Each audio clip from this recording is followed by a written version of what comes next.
Hello friends, Pandian ஸ்டோரில் என்ன நடக்குதுன்னு பார்க்கலாம் வாங்க. வீடியோவை ஸ்கிப் பண்ணாமல் கடைசி வரைக்கும் பாருங்கள். நம்ம சரவணன் பயங்கர கோவமாக மயிலோட வீட்டுக்கு போகிறாங்க.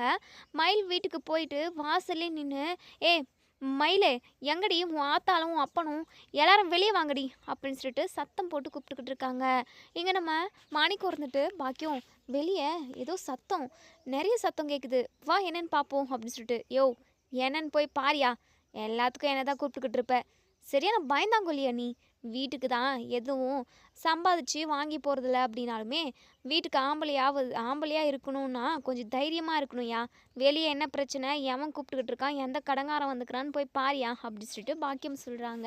ஸோ மாணிக்கமுமே பதட்டமாக பயத்துலேயே போகிறாங்க. ஏன்னா எந்த கடங்காரம் வந்திருக்கானோ தெரியல, வட்டி கட்டுறதுக்கு பணமும் இல்லை, என்ன நடக்க போகுதோ தெரியலையே, வேட்டியெல்லாம் உருவி எடுத்துகிட்டு போகிறான் அப்படின்னு சொல்லிட்டு மாணிக்கம் வெளியே போய் பார்க்குறாங்க.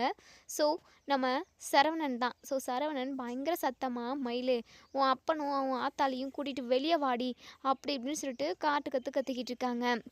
ஸோ இங்கே நம்ம மயிலோட அப்பா மாணிக்கம் வந்துட்டு பார்த்துட்டு குடுகுடுன்னு உள்ளே ஓடி வராங்க.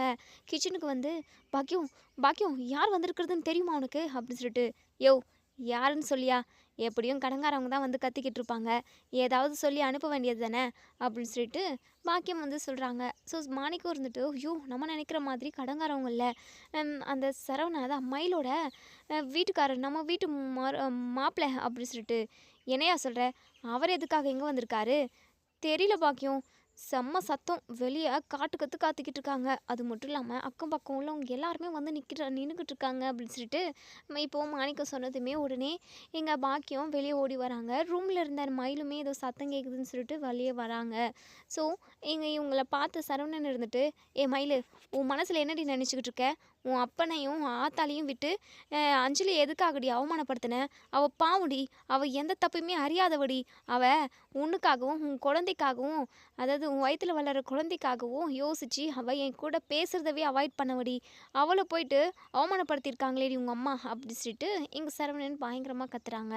உடனே பாக்கியம் இருந்துட்டு சும்மா விடுவாங்களா, சண்டை இல்லை அப்படின்னாவே சண்டையை வந்து வளர்க்குவாங்க. ஸோ அதுவாக வருது சண்டை, ஸோ அதை விடுவாங்களா அப்படிங்கிற மாதிரி தான். இப்போது பாக்கியம் பயங்கரமாக கத்த ஆரம்பிச்சிடுறாங்க. என்னங்க, என்ன தம்பி நீங்கள் கொஞ்சம் கூட அறிவு இல்லாமல் பேசுகிறீங்க, கட்டின பொண்டாட்டியும் நம்ம அதாவது பிறக்க போகிற குழந்த நம்ம பொண்டாட்டி வயிற்றில் வளர்ந்துக்கிட்டு இருக்கு அப்படின்ற நினப்பு இல்லாமல் எவ்வளவு கூடயும் நீங்கள் ஊரை சுற்றிக்கிட்டு இருப்பீங்க, அதை பார்த்துக்கிட்டு நான் சும்மா இருக்கணும்னா, இங்கே பாருங்கள், அப்படியெல்லாம் என்னால் பார்த்துக்கிட்டு சும்மா இருக்க முடியாது. இப்போ வரைக்குமே நீங்களும் மயிலும் புருஷன் பொண்டாட்டி தான், உங்களுக்கு விவாகரத்து எதுவுமே நடக்க கிடையாது. அப்படி இருக்கிறப்போ நீங்கள் எப்படி கண்டவ கூடலாம் ஊரை சுற்றிக்கிட்டு இருப்பீங்க, அதை பார்த்துக்கிட்டு நான் சும்மா இருக்கணும்னு நினச்சிக்கிட்டீங்களா? இங்கே பாருங்கள், இப்படியே போய்கிட்டு இருந்தது அப்படின்னா உங்கள் 2 பேரையும் பிடிச்சி ஜெயிலில் போட்டுருவோம் பார்த்துக்கோங்க அப்படின்னு சொல்லிட்டு உடனே இங்கே சரவணனுக்கு பயங்கரமாக கோவம் வருது. உடனே பக்கத்தில் உள்ள கல்லை தூக்கிட்டு ஓடி வராங்க போடுறதுக்காக. மயில் ஓடி வந்து, ஐயோ எதுவும் சண்டை வேணாம், தயவு செஞ்சு கொஞ்சம் சும்மா இருக்கீங்களா அப்படின்னு சொல்லிட்டு ரொம்பவே பயந்துடுறாங்க. அதிர்ச்சியுமே ஆயிடுது. அதுக்கப்புறம் இங்கே பக்கம் அக்கம் உள்ளவங்க எல்லாருமே வந்து, வேண்டாப்பா போப்பா, எதுவாக இருந்தாலும் பேசி தீர்த்துக்கலாம் அப்படின்னு சொல்லிட்டு சரவணன் அங்கேருந்து அனுப்பி வச்சிடுறாங்க. மயிலுக்கு ஒன்றுமே புரியல, எதுக்காக சண்டை போட்டாங்க அப்படின்னா ஒரு விஷயம் புரியுது, அஞ்சலி விஷயத்துக்காக தான் ஏதோ ஒரு சண்டை நடந்திருக்கு, அம்மா ஏதோ பண்ணியிருக்காங்கன்றது மட்டும் நம்ம மயிலுக்கு நல்லாவே தெரியுது. ஸோ இப்போது பாக்கியத்துக்கிட்ட, அம்மா என்னம்மா இதெல்லாம், நான் ஒரு நிமிஷம் ரொம்ப பயந்தே போயிட்டேன், கோவத்தில் அவங்க உங்கள் மேலே கல்லை தூக்கி போட்டிருந்தாங்க அப்படின்னா உங்களோட நிலைமையை யோசிச்சு பார்த்தீங்களா அப்படி சொல்லிட்டு மயில் சொல்கிறாங்க. ஏய் என்னடி, என்ன உன் புருஷன் என் மேலே கல்லை தூக்கி போட்டு கொலை பண்ணிடுவானா, அப்படியே செத்து போனாலும் ஆவியாக வந்து கூட அவனை நான் சும்மா விட மாட்டேன்டி அப்படி சொல்லிட்டு பாக்கியம் வந்து சொல்கிறாங்க. உடனே இங்கே மயில் இருந்துட்டு, சரிம்மா அதை விடு, ஆமாம் எதுக்காக அவர் வந்து இப்படி கத்திக்கிட்டு இருக்காரு, ஏதோ அஞ்சலி அவர் குடும்பம் அப்படி இப்படின்னு சொல்லிட்டு என்னென்னமோ சொன்னாரே, என்னம்மா பிரச்சனை, நீ என்னம்மா பண்ணி தொலைச்ச அப்படின்னு சொல்லிட்டு மயில் கேட்குறாங்க. இப்போ பாக்கியம் இருந்துட்டு, எங்கள் பாருடி, அந்த அஞ்சலியும் மாப்பிள்ளையும் கோவிலில் நின்று பேசிக்கிட்டு இருந்தாங்க, அப்போ நான் பார்த்தேன், அதான் அவங்கள போய் நேருக்கு நேராக கேட்கவும் செஞ்சேன்.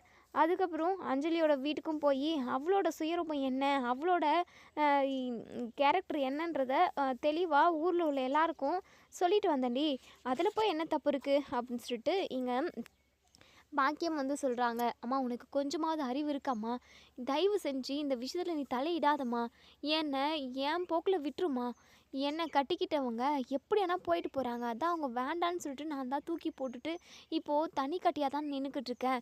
ஏம்மா தேவையில்லாத பிரச்சனையை பண்ணிக்கிட்டு இருக்க? மயில் அது எப்படி பார்த்துக்கிட்டு சும்மா இருக்க முடியும்?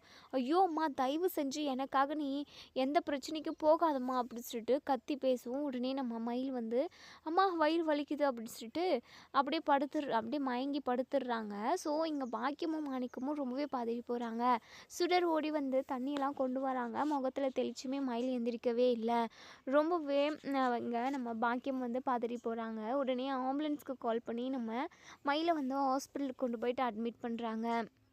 இன்னொரு சைடு நம்ம பாண்டியன் ரொம்பவே டென்ஷனாக இருக்காங்க. கடையெல்லாம் இழுத்து சாத்திட்டு வீட்டுக்கு வராங்க. வீட்டுக்கு வந்ததுமே கோமதி கிட்ட கோமதி சரவணன் எது வீட்டுக்கு வந்தானா அப்படின்னு சொல்லி கேட்கவும் உடனே கோமதி இருந்துட்டு இல்லைங்கங்க எங்கே வந்தான் அவன் இங்கே வரலையே அப்படின்னு சொல்லிட்டு ஐயோ எங்கே போனான்னு தெரியலையே ஒருவேளை மயிலோட வீட்டுக்கு போயிருப்பானோ அப்படின்னலாம் யோசிக்கிறாங்க. உடனே கோமதி இருந்துட்டு என்னங்க நீங்கள் இவ்வளோ பதட்டமாக இருக்கீங்க? ஆமாம் நீங்கள் கடையை திறக்கலையா? ஏண்டி அதெல்லாம் நான் திறந்துட்டேன்டி. ஐயோ சரவணன் எங்கே போனான்னு தெரியலையே. சரவணன் உங்கள் கூட தானே அங்கே வந்தான் அப்படின்னு சொல்லி கேட்குறாங்க. அதெல்லாம் எனக்கு நல்லா தெரியும்.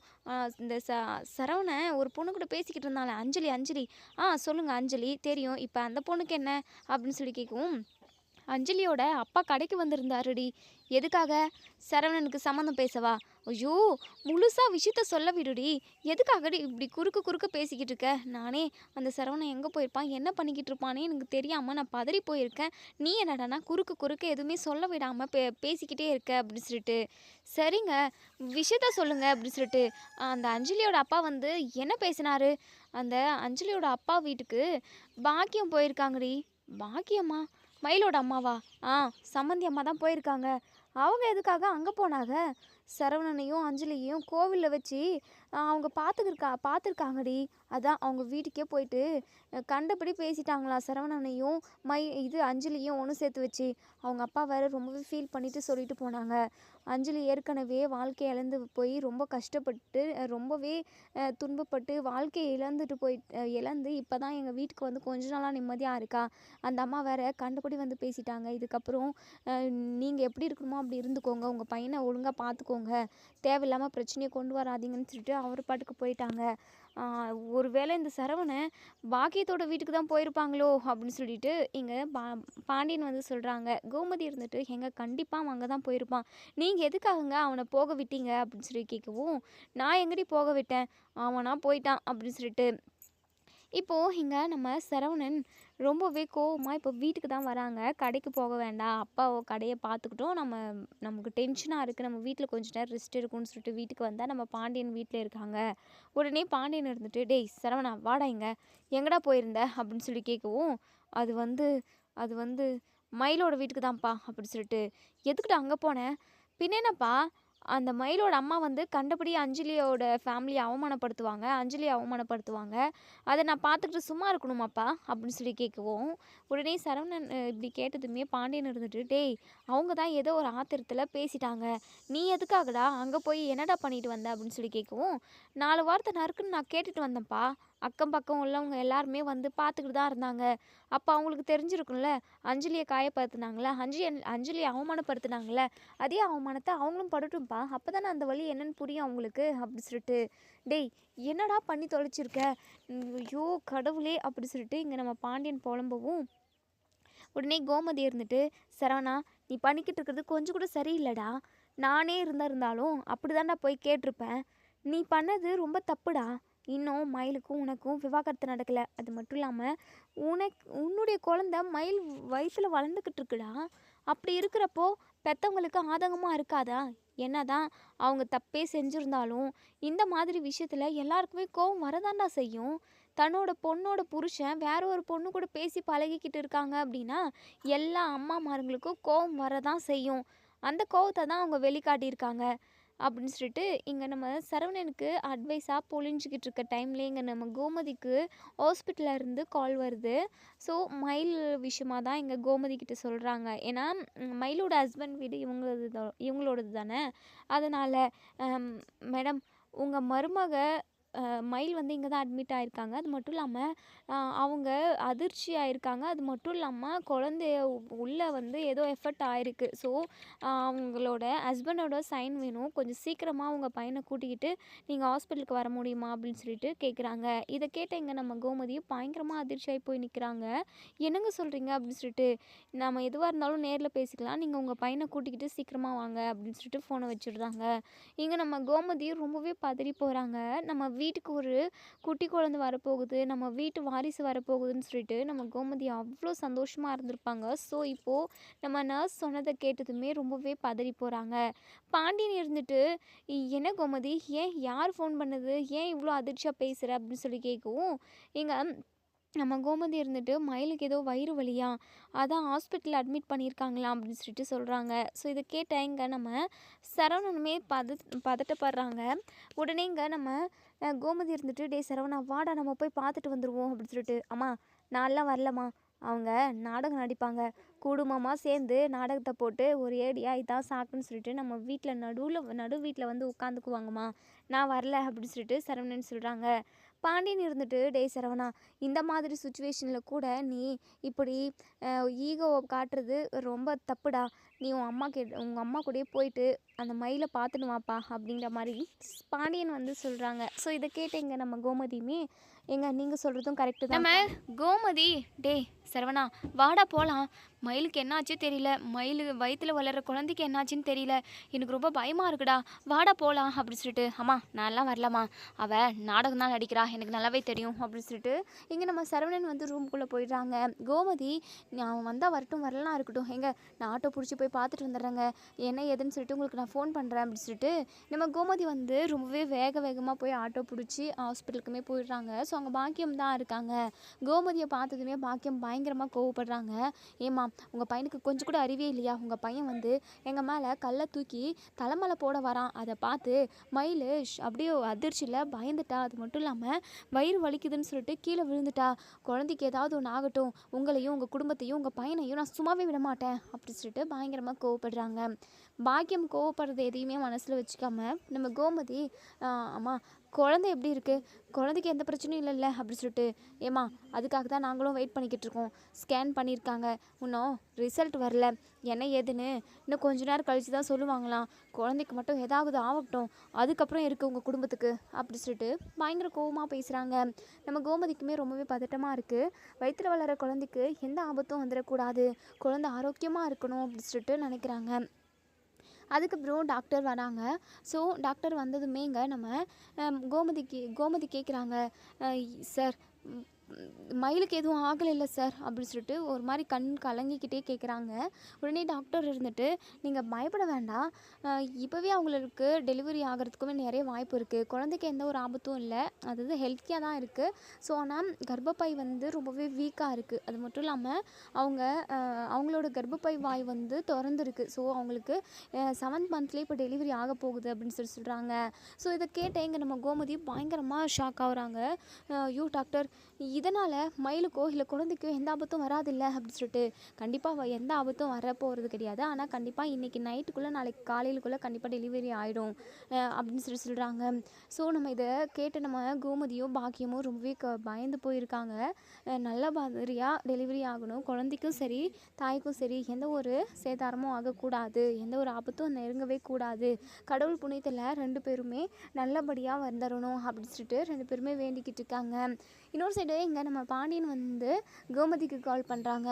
கோமதி, அங்கே என்ன நடந்துக்கிட்டு இருக்கு, மயில் எப்படி இருக்கா, என்ன பண்ணிக்கிட்டு இருக்கா, குழந்தை நல்லா இருக்குல்ல அப்படின்னு சொல்லிட்டு கேட்கவும், மயிலுக்கு குழந்தை பிறக்க போகுதாங்கங்க அப்படின்னு சொல்லிட்டு, என்ன சொல்கிற மயில், என்ன சொல்கிற கோமதி அப்படின்னு சொல்லிட்டு நம்ம பாண்டியன் கேட்கவும், நம்ம கோமதி இருந்துட்டு, டாக்டர் தாங்க சொன்னாங்க, நைட்டுக்கு இல்லைன்னா காலையில் ஒரு கொஞ்ச நேரத்துலேயே டெலிவரி ஆகுன்ற மாதிரி சொல்லியிருக்காங்க அப்படின்னு சொல்லிட்டு, ஐயோ எனக்கு என்ன பண்ணுறதுனே தெரியல கோமதி, சரி பத்திரமா பார்த்துக்கோ அப்படின்னு சொல்லிட்டு இப்போது நம்ம பாண்டியன் இருந்துட்டு, சரவணனோட ரூமுக்கு போயிட்டு, டேய் சரவணா, மயிலுக்கு டெலிவரி ஆக போகிறதா டாக்டர் சொல்லியிருக்காங்களாண்டா, நீ உடனே போய் மயிலை பார்த்துட்டு வந்துருப்போ அப்படின்னு சொல்லிட்டு. உடனேங்க நம்ம சரவணன் பயங்கரமாக ஷாக் ஆகுறாங்க. என்னப்பா சொல்கிறீங்க, இப்போ தான் 6 இல்லை 7 மாதம் ஆகும், அதுக்குள்ளவா டெலிவரி ஆகும் அப்படின்னு சொல்லி கேட்கவும், உடனேங்க பாண்டியன் இருந்துட்டு, என்னவோ தெரியலடா, டாக்டர் தான் அப்படி சொன்னாங்கன்னு சொல்லிட்டு, கோமதி தான்டா இப்போ சொன்னா, என்ன ஏதுன்னு தெரியல, அங்கே 2 பொம்பளைங்களா இருக்காங்க, நீ போயிட்டு என்ன ஏதுன்னு பாருடா போடா அப்படின்னு சொல்லிட்டு இங்கே நம்ம பாண்டியன் வந்து வலுக்கட்டாயமாக நம்ம சரவணனை அங்கேருந்து அனுப்பி விடுறாங்க. ஸோ சரவணனுமே வராங்க. ஸோ வழியில் நிறைய கத்திக்கிட்டு இருக்காங்க நம்ம மயில். உடனே நம்ம சரவணன் இருந்துட்டு, அம்மா என்னம்மா ஏதோ டெலிவரி ஆகுதுன்னு சொன்னாங்க, உண்மையா அப்படின்னு சொல்லிட்டு, ஆமாண்டா சரவணா, டெலிவரி ஆக போகுது இன்னும் கொஞ்ச நேரத்தில் அப்படின்னு சொல்லிட்டு, மயில் வர வலிக்கு கத்திக்கிட்டு இருக்கா, எனக்கு ரொம்ப பயமாக பதட்டமாக இருக்குடா, குழந்தைக்கும் மயிலுக்கும் எதுவும் ஆகக்கூடாது அப்படின்னு சொல்லிட்டு நம்ம சரவணனுக்குமே அந்த பதட்டம் மனசுக்குள்ளே வந்துடுது. ஸோ தன்னோட குழந்தைக்கு எதுவும் ஆகக்கூடாதுன்ற நினப்பும் இருக்குது. அதே சமயம் பக்கத்தில் உள்ள அம்மன் கோவிலுக்கு போயிட்டு சாமிக்கிட்டலாம் வேண்டிக்கிறாங்க, குழந்தைக்கு எதுவும் ஆகக்கூடாது, மயிலுக்கும் எதுவும் ஆகக்கூடாது, 2 பேருமே எந்த ஒரு ஆபத்தும் இல்லாமல் நல்லபடியாக திரும்ப வரணும் அப்படின்னு சொல்லிட்டு வேண்டிக்கிட்டு திருநூறெல்லாம் எடுத்துகிட்டு வந்து நம்ம சரவணன் வந்து இப்போது வழியில் துடிச்சிக்கிட்டு இருக்காங்க. ஸோ அப்போ தான் நம்ம மயில்கிட்ட வராங்க. சரவணனை பார்த்த மயில் பயங்கரமாக ஷாக் ஆகுறாங்க. என்ன இவர் வந்திருக்காரு, அதிசயமாக இருக்குது அப்படின்னு சொல்லிட்டு அதிர்ச்சியாக பார்க்குறாங்க. உடனே இங்கே நம்ம சரவணன் மயில் பக்கத்தில் போயிட்டு திருநீர் வந்து நெத்தியில் வைக்கிறாங்க. மயில் பயப்படாத, நீ தைரியமாக இரு சரியா அப்படின்னு சொல்லிட்டு இங்கே நம்ம சரவணன் வந்து சொல்கிறாங்க. இப்போ தான் நம்ம மயில் கொஞ்சம் தைரியமாக இருக்குது, இருந்தாலும் வலி அதிகமாக இருக்குது. ஸோ உடனே டாக்டர் இருந்துட்டு நீங்கள் கொஞ்ச நேரம் வெளியே இருங்க அப்படின்னு சொல்லிட்டு அவங்கள அனுப்பிடுறாங்க. கொஞ்ச நேரத்துலேயே ஒரு 1/2 ஹவர்லேயே நம்ம மயிலுக்கு குழந்தை பிறந்துருது. ஒரு பெண் குழந்தைய தான் பெற்றெடுக்கிறாங்க. ஸோ மயில்கிட்டையுமே சொல்கிறாங்க, உங்களுக்கு ஒரு பெண் குழந்தை பிறந்திருக்கு அப்படின்னு சொல்லிட்டு இங்கே டாக்டர் வந்து சொல்லவும், இதை கேட்டிங்க நம்ம மயில் வந்து ரொம்பவே சந்தோஷப்படுறாங்க. இதை கேட்ட மயில் ஒரு நிமிஷம் அப்படியே அவங்க உலகத்தவே மறந்துடுறாங்கன்ற மாதிரி தான். அந்த அளவுக்கு அவங்களுக்கு சந்தோஷமாக இருக்குது. எந்த அளவுக்கு டெலிவரி பெயின் அவங்க அனுபவிச்சாங்களோ அதை விட பல மடங்கு அந்த குழந்தையோட முகத்தை பார்த்ததும் அவ்வளோ சந்தோஷப்படுறாங்க. இப்போது உடனே டாக்டருமே குழந்தைய கொண்டு போயிட்டு வெளியில் நம்ம சரவணன் கிட்ட கொடுக்குறாங்க. சரவணன் குழந்தைய தூக்கி கொஞ்சுறாங்க. அவங்க கண்ணிலேருந்து தண்ணி வருது. ஸோ குழந்தைய பார்த்ததுமே நடந்த எல்லா பிரச்சனையுமே மறந்து அந்த குழந்தை மட்டும்தான் நம்ம சரவணனோட முகத்துக்கு அதாவது கண்ணில் அவரோட பார்வைக்கு தெரியுதுன்னு கூட சொல்லலாம். ஸோ கோமதியுமே அப்படி தகச்சு போய் பார்க்குறாங்க. டேய் சரவணா, உனக்கு குழந்தை பிறந்திருக்குடா, பெண் குழந்தைடா, ஐயோ அழகாக இருக்குடா, மகாலட்சுமி வந்து பிறந்திருக்கா, இனிமேல் எல்லாமே உனக்கு நல்லது தாண்டா நடக்கும், இந்த குழந்தைக்காக நீ நிறைய விஷயத்த மாற்றிக்க வேண்டியது இருக்குடா அப்படி சொல்லிட்டு இங்கே நம்ம அதாவது நம்ம கோமதி வந்து சொல்கிறாங்க. ஸோ உடனேங்க நம்ம சரவணன் இருந்துட்டு அந்த குழந்தைய தன்னோட உள்ளங்கையில் வச்சு, இங்கே பாரு தங்கம், எதுக்காகவும் உன்னை நான் கஷ்டப்பட விடவே மாட்டேன், உன்னை தங்கம் போல், உன்னை வைரம் போல் மகாராணி மாதிரி பார்த்துப்பேன், எப்போவுமே இந்த அப்பாவுக்கு நீ துணையாகவும் ஆறுதலாகவும் இருப்பேன்னு நான் நம்புகிறேன், உனக்காக நான் எவ்வளோ கஷ்டத்தை அனுபவித்தாலும் பரவாயில்லை, நீ நிம்மதியாக சந்தோஷமாக நீ அழகான ஒரு வாழ்க்கையை வாழ்கிறதுக்கான எல்லா வழியுமே நான் பண்ணுவேன், நீ சந்தோஷமான வாழ்க்கையை வாழ்கிறதுக்காக நான் எவ்வளோ கஷ்டமான படுவேன் அப்படின்ற மாதிரி இங்கே நம்ம சரவணன் வந்து அந்த சின்ன குழந்தைகிட்ட அவங்களோட மனசில் உள்ள காயம், வலி, சந்தோஷம், ஆசைன்னு இது ஒட்டுமொத்தமே இங்கே நம்ம குழந்தைகிட்ட சொல்லிக்கிட்டு இருக்காங்க. ஸோ நம்ம கோமதியுமே அதை பார்த்து ரொம்பவே சந்தோஷப்படுறாங்க. சரவணனோட மனசு மாறிடுச்சு. தன்னோட குழந்தைக்காக அவன் கண்டிப்பாக அவனோட மனசை மாற்றிக்கிட்டு மயில் கூட ஒன்று சேர்ந்து வாழ்வான். அந்த குழந்தையோட எதிர்காலமும் நல்லாயிருக்கும். இனிமேல் குடும்பத்தில் எந்த பிரச்சனையுமே வராமல் எல்லாருமே சந்தோஷமாக இருப்போம் அப்படின்னு சொல்லிட்டு இங்கே நம்ம கோமதி வந்து சொல்கிறாங்க. நம்ம சரவணன் இருந்துட்டு கோமதி கிட்ட, அம்மா இந்த குழந்த முகத்தை பார்த்ததுமே எனக்கு எல்லாமே அழகாக மாறுற மாதிரியே இருக்குமா, நான் இனிமேல் இந்த குழந்தைக்காக என்னுடைய வாழ்க்கையவே அர்ப்பணிக்குவேம்மா, என் குழந்தைக்காக இனிமேல் நான் எல்லாமே செய்வேம்மா, அதை எப்படி சொல்கிறதுன்னு கூட தெரியல, என்னை நம்பி இந்த பூமிக்கு இந்த மண்ணுக்கு ஒரு குழந்தை வந்திருக்குமா, அந்த குழந்தைய பத்திரமா எப்படியெல்லாம் பார்த்துக்கணுன்ற ஒரு பொறுப்பு எனக்கு இப்போவே வந்துடுச்சுமா அப்படின்னு சொல்லிட்டு சரவணன் அவ்வளோ ஒரு சந்தோஷமாக சொல்கிறாங்க. ஸோ இப்போது நம்ம சரவணனே நம்ம குழந்தை, அதாவது நம்ம சரவணனோட குழந்தைய சரவணன் தூக்கிட்டு போயிட்டு மயில் பக்கத்தில் அப்படியே படுக்க வச்சு மயில் அப்படின்னு சொல்லிட்டு கூப்பிடுறாங்க. மயில் மயக்கத்தில் இருக்காங்க. ஸோ அப்படியே மெதுவாக கண் விழிக்கிறாங்க. விழிச்சா பக்கத்தில் நம்ம சரவணன் முகத்தை பார்த்ததுமே மயிலுக்கு ரொம்ப சந்தோஷமாக இருக்குது. உடனே என்னங்க அப்படின்னு சொல்லிட்டு, மயில் ரொம்ப வலிச்சுதான் மயில், நீ கவலைப்படாத, இனிமேல் எல்லாமே சரியாயிடும் மயில் அப்படின்னு சொல்லிட்டு ஒரு வார்த்தை. இந்த வார்த்தை கேட்டதுமே மயிலுக்கு அப்படி என்ன சொல்கிறதுனே தெரியல. என்னங்க சொல்கிறீங்க, எனக்கு புரியல. மயில், நீ, நான், நம்ம குழந்த, நம்ம 3 பேரும் அழகான ஒரு வாழ்க்கையை வாழ்வோம். நடந்த எல்லாத்தையுமே ஒரு கெட்ட கனவாக நினச்சி மறந்துட்டு இனிமேல் நம்ம வாழ்க்கையை நம்ம அழகாக மாற்றிப்போம் அப்படின்னு சொல்லிட்டு ஒரு அழகான வார்த்தையை இங்கே நம்ம சரவணன் சொல்கிறாங்க. ஸோ இதை கேட்ட எங்கள் மயிலுக்கு அப்படியே ரெக்கெல்லாம் முளைச்சி அதுக்கப்புறம் வானத்தில் பறக்கிற மாதிரி ஒரு ஃபீல். என்னால் நம்பவே முடியல. நம்ப தான் முடியாது மயில். குழந்த முகத்தை பார்த்ததுமே எனக்கு எல்லாமே அப்படியே மறந்து போச்சு. இனிமேல் என் குழந்த தான், என் குழந்தை, என் பொண்டாட்டி, என் அப்பா அம்மா, என் குடும்பம், அவ்வளோதான். இதான் வாழ்க்கை அப்படின்னு எனக்கு தோணுது மயில். இதுக்கப்புறம் நம்ம எவ்வளோ பிரச்சனை வந்தாலும் புருஷன் பொண்டாட்டின்னு விட்டு கொடுத்து போய் ஒருத்தரோட அதாவது ரகசியம்னு நம்ம 2 பேருக்குள்ளே எதுவுமே இல்லாமல் ஒருத்தருக்கு ஒருத்தர் அப்படியே ரொம்ப அந்யோன்யமாக விட்டு கொடுக்காத ஒரு வாழ்க்கையை வாழணும்னு ஒரு ஆசை வந்துருச்சு. குழந்தைய பார்த்ததும் எனக்கு நிறைய மைண்டில் ஓட ஆரம்பிச்சிருச்சு மயில். நீ எதை நினச்சியும் கவலைப்படாத. உன் புருஷன் நான் உன் கூடவே இருப்பேன் மாமா அப்படி சொல்லிட்டு இங்கே நம்ம மயில் அப்படியே அழுகுறாங்க. மயில், நீ அழுகவே கூடாது. இனிமே எல்லாமே நல்லா தான் இருக்கும். உன் வாழ்க்கை, நம்ம குழந்த வாழ்க்கைன்னு எல்லாமே சிறப்பாக சீரும் சிறப்புமாக அழகாக அந்த கடவுள் நமக்கு மாற்றி கொடுக்கும் அப்படின்னு சொல்லிட்டு இங்கே நம்ம சரவணன் வசனமாக பேசிக்கிட்டு இருக்காங்க. இன்னொரு சைடு இங்கே நம்ம மயிலுக்கு குழந்த பிறந்த விஷயம் மீனாவுக்கும் ராஜிக்கும் தெரிய வருது. மீனா ஆஃபீஸ்லேருந்து டைரெக்டாக அவங்க வீட்டுக்கு அதாவது எதுக்கு அவங்க வீடு இருக்கு இல்லையா, வீட்டுக்கு கூட போகல, நேராக ஹாஸ்பிட்டலுக்கு தான் கிளம்பி வராங்க. அவ்வளோ ஒரு சந்தோஷம்.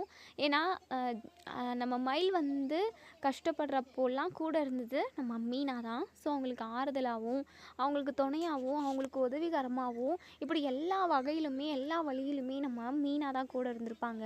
ஸோ மயிலுக்கு குழந்த பிறந்திருக்குன்ற விஷயம் இங்கே நம்ம மீனாவுக்கு அவ்வளோ அளவு கடந்த சந்தோஷம்.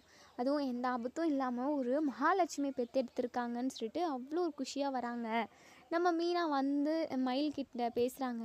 என்னக்கா டெலிவரி பெயின் வருதுன்னு சொல்லிட்டு எனக்கு கால் பண்ணி கூட சொல்லவே இல்லை. நீங்கள் பாட்டுக்கு ஹாஸ்பிட்டல் அட்மிட் ஆகிட்டிங்களா என்ன? எனக்கு ஒரு வார்த்தை ஃபோன் பண்ணி சொல்லியிருந்தீங்க அப்படின்னா உங்களுக்கு துணையாக உங்களுக்கு பக்கத்துலேயே ஆறுதலாக நான் இருந்திருப்பேன்ல அப்படின்னு சொல்லிட்டு.